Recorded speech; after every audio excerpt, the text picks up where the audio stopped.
Atos, capítulo 9. Durante todo esse tempo, Saulo promovia uma perseguição incansável aos discípulos do Senhor, ansioso por exterminá-los. Ele solicitou ao sacerdote principal ordens de prisão para apresentar às sinagogas de Damasco. Assim, caso encontrasse ali alguém que pertencesse ao caminho, mulher ou homem, poderia prendê-los e levá-los a Jerusalém. Ele partiu. Já pelas redondezas de Damasco, foi surpreendido por um raio de luz que o cegou. Ele caiu ao chão e ouviu uma voz. Saulo, Saulo, por que você me persegue? Ele perguntou. Quem és, Senhor? Sou Jesus, aquele que você persegue. Quero que se levante e entre na cidade. Ali receberá instruções sobre o que fazer depois. Seus companheiros ficaram desnorteados, porque podiam ouvir o som, mas não viam ninguém. Quando se levantou, Saulo percebeu que havia ficado cego. Eles tiveram de levá-lo a Damasco pela mão. Ele continuou cego por 3 dias e durante esse tempo não comeu nem bebeu nada. Havia um discípulo em Damasco chamado Ananias, e o Senhor lhe disse numa visão: Ananias. Sim, Senhor, ele respondeu. Levante-se e vá à rua direita. Quando chegar à casa de Judas, pergunte por um homem de Tarso. Seu nome é Saulo. Ele está lá orando. Acabou de ter um sonho em que viu um homem chamado Ananias entrar na casa e impor as mãos sobre ele para que pudesse enxergar outra vez. Ananias protestou. Senhor, não pode ser. Todos falam desse homem e das coisas terríveis que tem feito, do terror que causa contra o povo do Senhor em Jerusalém. E agora ele está aqui com documentos do sacerdote principal que o autorizam a fazer o mesmo conosco. Mas o Senhor disse: Não discuta. Eu o escolhi como meu representante pessoal entre judeus, outros povos e reis. E agora estou prestes a mostrar a ele o que o aguarda, o sofrimento que acompanhará a tarefa. Ananias obedeceu, achou a casa, impôs as mãos sobre Saulo e disse: Irmão Saulo, o Senhor me enviou, o mesmo Jesus que apareceu quando você vinha para cá. Ele me enviou para que você volte a enxergar e seja cheio do Espírito Santo. Mal o discípulo acabou de falar, algo semelhante a escamas caiu dos olhos de Saulo, e ele estava enxergando de novo. Saulo se levantou, foi batizado e depois participou de uma boa refeição. Saulo passou alguns dias com os discípulos de Damasco, mas logo pôs mãos à obra, sem perda de tempo, pregando nas sinagogas que Jesus era o Filho de Deus. Mas o povo se mostrava redio, sem saber se podia confiar nele, pois diziam: Não é este o homem que odiava os cristãos em Jerusalém? Ele não veio aqui para fazer o mesmo, nos prender, levar a Jerusalém e condenar na presença dos sacerdotes? Mas as suspeitas não detiveram Saulo nem por um minuto. Seu ânimo era crescente e deixava desconcertados os judeus de Damasco com seu esforço para provar que Jesus era o Messias. Depois de certo tempo, alguns judeus tramaram matá-lo, mas Saulo escapou. Entretanto, seus inimigos vigiavam as portas da cidade o dia inteiro, na esperança de capturá-lo. Por isso, certa noite, os discípulos o ajudaram na fuga, descendo-o pela muralha dentro de um cesto. De volta a Jerusalém, Saulo procurou os discípulos, mas todos estavam com medo dele. Não confiavam nele nem um pouco.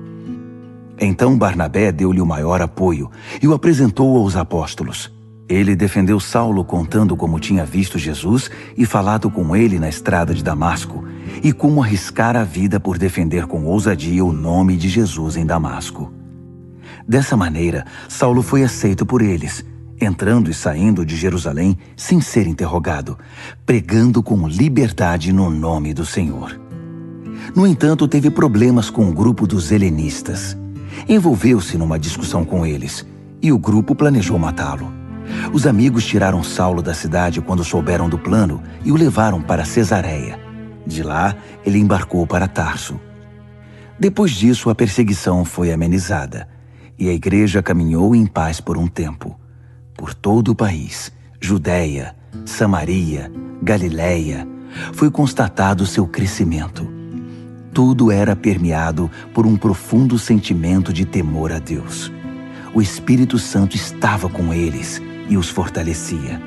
Eles cresciam maravilhosamente. Em sua missão de visitar todas as igrejas, Pedro chegou a Lida e se encontrou com os cristãos da cidade. Havia ali um homem chamado Enéas. Ele vivia paralítico numa cama havia 8 anos. Pedro disse: Enéas, Jesus Cristo o cura. Levante-se e arrume sua cama. O homem pulou da cama na hora.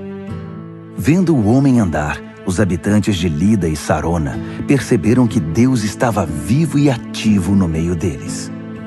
Em Jope havia uma discípula chamada Tabita, nome que quer dizer gazela no grego.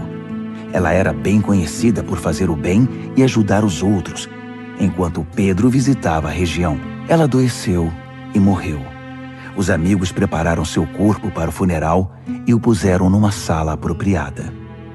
Alguns discípulos ouviram que Pedro estava nas vizinhanças de Lida e enviaram 2 homens, que o convidaram a ir com eles. Pedro concordou e eles o levaram à sala em que o corpo de Tabita havia sido posto. Suas velhas amigas, na maioria viúvas, estavam chorando na sala. Elas mostraram a Pedro peças de roupa que Gazela havia feito. Pedro retirou as viúvas da sala, ajoelhou-se e orou.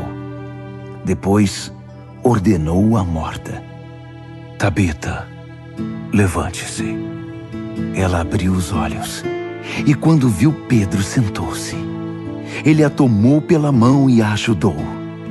Em seguida, chamou os cristãos e as viúvas e apresentou-a viva.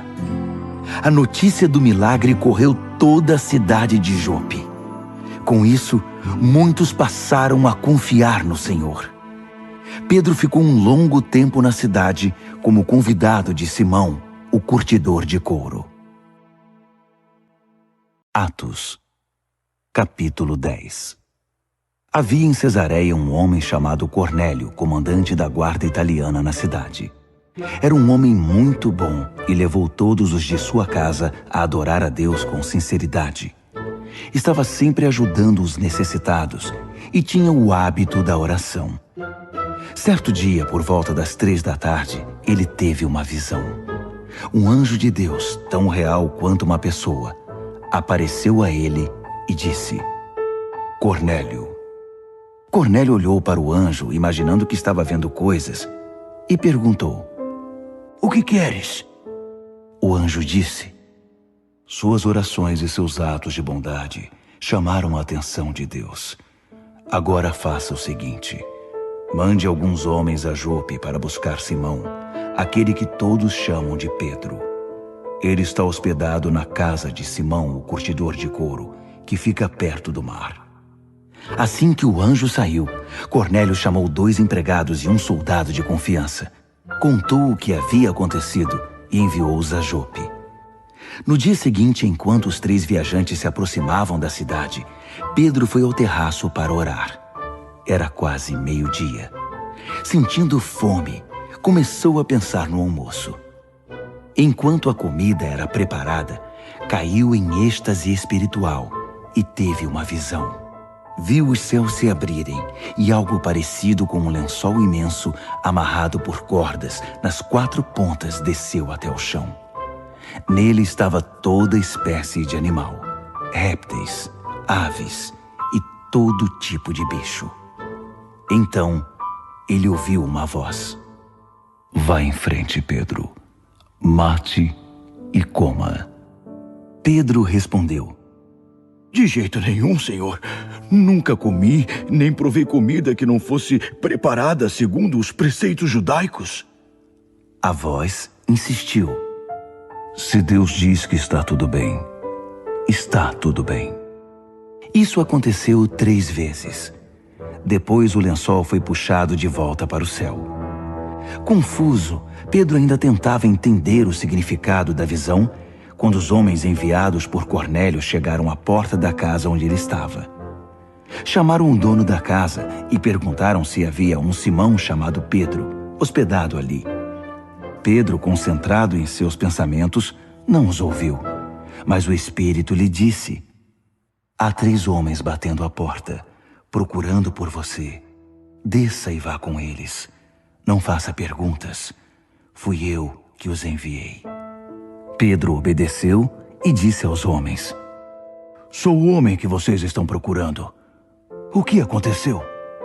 Eles responderam: o capitão Cornélio, adorador do verdadeiro Deus e bem conhecido por sua vida justa, pode perguntar a qualquer judeu desta parte do país, recebeu de um anjo a ordem de mandar buscá-lo, para que ele ouça o que o Senhor tem a dizer. Pedro pediu que entrassem e os deixou à vontade. Na manhã seguinte, ele se levantou e foi com eles. Alguns amigos de Jope os acompanharam. Chegaram a Cesareia após um dia de viagem. Cornélio os aguardava e não estava sozinho. Havia reunido os parentes e amigos mais chegados. No instante em que Pedro passou pela porta, Cornélio pôs-se em pé, saudou-o e se curvou para adorá-lo. Mas Pedro o fez levantar-se na hora. Não faça isso. Sou apenas um homem igual ao Senhor. Conversando, eles entraram na casa e Cornélio apresentou Pedro a todos os presentes. Dirigindo-se a eles, Pedro disse: estou fazendo algo totalmente fora dos padrões, porque os judeus não visitam pessoas de outros povos, nem se associam com elas. Mas Deus me mostrou que ninguém é melhor que ninguém. Por isso, tão logo fui enviado, eu vim sem fazer perguntas. Mas agora gostaria de saber por que vocês me procuraram. Cornélio explicou: há 4 dias, mais ou menos a esta hora, por volta das 3 horas da tarde, eu estava em casa, orando. De repente, um homem apareceu na minha frente, inundando o quarto de luz. Ele disse: Cornélio, suas orações diárias e seus atos de bondade chamaram a atenção de Deus. Mande alguém a Jope buscar Simão, também chamado Pedro. Ele está hospedado com Simão, o curtidor de couro, perto do mar. E foi o que eu fiz. Mandei chamá-lo. E agradeço sua atenção em ter vindo. Agora estamos todos aqui, na presença de Deus, prontos para ouvir o que o Senhor pôs em seu coração para nos falar. Pedro então passou a contar-lhes as boas notícias. Esta é a verdade de Deus. Nada pode ser mais claro. Deus não tem prediletos. Não importa sua etnia ou sua origem. Se têm sede de Deus e estão prontos a fazer o que Ele diz, a porta está aberta. A mensagem que Ele enviou aos israelitas é que por meio de Jesus Cristo, todas as coisas estão sendo restauradas. E agora vejo que Ele está fazendo isso em toda parte, com todo mundo. Vocês devem saber o que aconteceu na Judéia. Começou na Galileia, quando João apareceu pregando uma mudança de vida radical. Depois chegou Jesus de Nazaré, ungido por Deus com o Espírito Santo.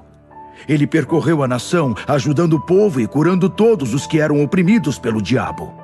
Ele podia fazer isso porque Deus estava com ele. Nós mesmos fomos testemunhas de tudo o que ele fez na terra dos judeus e em Jerusalém, onde o mataram, pregando-o numa cruz. Mas 3 dias depois, Deus o ressuscitou e ele foi visto, mas não por todos. Ele não se apresentou publicamente como antes. Nós somos as testemunhas escolhidas por Deus. Fomos nós que comemos e bebemos com Jesus depois que ele voltou dos mortos. Ele nos deu a tarefa de anunciar essa verdade, de apresentar o solene testemunho de que Ele é aquele que Deus designou o juiz dos vivos e dos mortos. Mas não estamos sozinhos nisso.